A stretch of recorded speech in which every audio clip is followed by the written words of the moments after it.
Hello everyone, welcome to my channel beauty tips. हाथों और पाँव की देखभाल।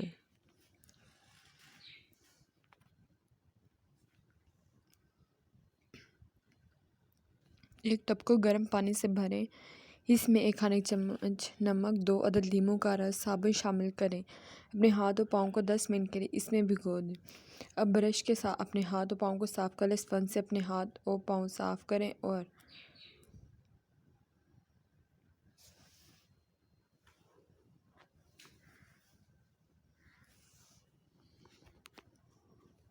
पत्थर से हाथ और पाँव रगड़ कर साफ करें। अब अपने हाथ और पाँव को पानी से बाहर निकाल लें।